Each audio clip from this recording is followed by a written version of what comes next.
Halo semua, perkenalkan nama saya Alifah Maulida, saya dari Universitas Bakri. Dalam video ini saya akan menganalisis sebuah artikel ilmiah yang membahas mengenai kinerja birokrasi sebuah desa. Artikel ilmiah ini berjudul Analisis Kinerja Birokrasi Pemerintahan Desa pada Perangkat Desa Pararejo.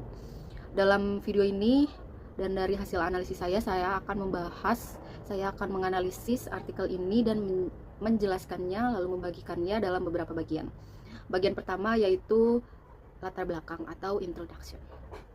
Artikel ini membahas kinerja birokrasi pemerintahan desa di Desa Pararejo, Kabupaten Pasuruan, dengan fokus pada implementasi prinsip-prinsip good governance, yang mencakup pertama, ada pentingnya birokrasi yang efisien menurut perspektif Max Weber, yang menekankan spesialisasi kerja, aturan formal, dan profesionalitas. Yang kedua, ada peran birokrasi dalam layanan publik. Di situ mencakup termasuk transparansi, akuntabilitas, dan responsivitas terhadap kebutuhan masyarakat.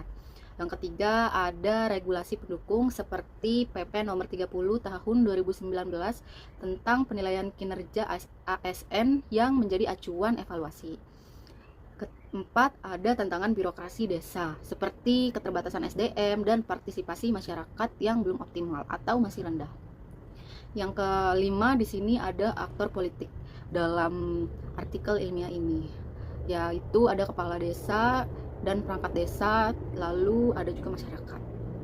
Lalu bagian kedua ada objektif dan metodologi, yaitu tujuan penelitian menganalisis kinerja birokrasi Desa Pararejo pada tahun 2006, yaitu produktivitas, kualitas layanan, responsivitas, responsibilitas, dan akuntabilitas. Lalu metode yang digunakan adalah penelitian kualitatif deskriptif dengan teknik pengumpulan data melalui observasi, wawancara, dan dokumentasi. Analisis data menggunakan model interaktif Miles dan Haberman, yaitu reduksi data, penyajian, dan verifikasi.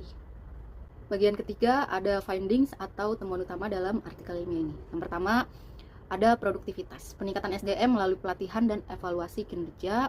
Lalu ada kualitas layanan seperti adanya SOP pelayanan publik. Terus ketiga ada responsivitas, yaitu yang dimaksud di sini adalah keluhan masyarakat dijadikan bahan evaluasi.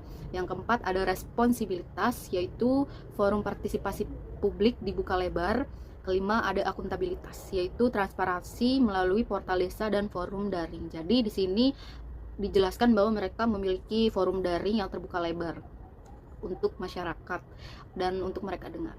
Faktor pendukungnya ada teknologi dan media portal yang mempermudah komunikasi. Faktor penghambatnya adalah SDM birokrasi yang masih perlu ditingkatkan. Karena jika hanya teknologinya saja yang maju tapi masyarakatnya belum maju, jadi teknologi tersebut tidak bisa digunakan menurut saya. Bagian keempat yaitu ada strength atau kekuatan dari artikel ini. Yang pertama ada relevansi praktis, yaitu memberi gambaran nyata tentang birokrasi desa di Desa Pararejo tersebut, lalu kerangka teoritisnya yang jelas melalui teknik pengumpulan data, wawancara, dan observasi langsung yang memperkuat validitas temuan. Yang keempat ada implikasi kebijakan, yaitu rekomendasi peningkatan SDM berguna bagi pemerintah desa. Bagian kelima ada weakness atau kelemahan dari artikel ini. Yang pertama kelemahannya adalah keterbatasan sampel. Dalam artikel ini kan hanya membahas dan fokus pada satu desa, sehingga temuannya kurang generalisasi atau generalisable. Yang kedua, analisis faktor eksternal. Tidak dibahas di sini pengaruh kebijakan kabupaten atau provinsi terhadap kinerja desa. Yang ketiga adalah kedalaman wawancara. Tidak dijelaskan juga jumlah dan profil narasumber selain kepala desa. Jadi aktor-aktornya tidak dijelaskan secara detail. Lalu keempat ada tautan teknologi, yang dimaksud tadi adalah akuntabilitas, yaitu peran portal daring tidak diukur secara kuantitatif. Maksudnya adalah tingkat penggunaan oleh masyarakat desa.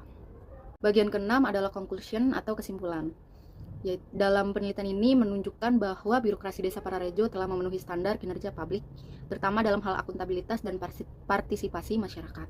Namun, tantangan utama terletak pada kapasitas SDM, seperti yang saya jelaskan sebelumnya, bahwa ketika teknologi maju tetapi SDM-nya tidak maju, maka teknologi tersebut tidak akan berjalan optimal. Artikel ini juga berkontribusi pada literasi tata kelola desa, meski perlu penelitian lanjut dan cakupan yang lebih luas. Dan terakhir pendapat saya sendiri yaitu my review, yaitu saya membaginya dalam dua, ada kontribusi positif. Artikel ini memberikan contoh konkret penerapan good governance di tingkat desa yang jarang dibahas dalam studi administrasi publik. Yang kedua, saya memberikan saran pengembangan, yaitu perlu studi komparatif atau dibandingkan dengan desa lain untuk melihat konsistensi temuan. Lalu penambahan data kuantitatif, misalnya survei kepuasan masyarakat, yang mana ini akan memperkaya analisis. Lalu pembahasan tentang dampak dana desa, DD atau ADD terhadap kinerja birokrasi bisa diperdalam. Dan kesimpulan pribadi saya adalah bahwa artikel ini layak dibaca bagi peminat kebijakan desa, meski ada ruang untuk peningkatan metodologi dan analisis.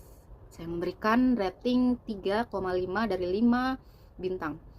Kenapa? Karena solid secara konsep, tetapi terbatas dalam cakupan dan kedalaman analisis. Sekian dari saya, Alifah Maulida. Terima kasih.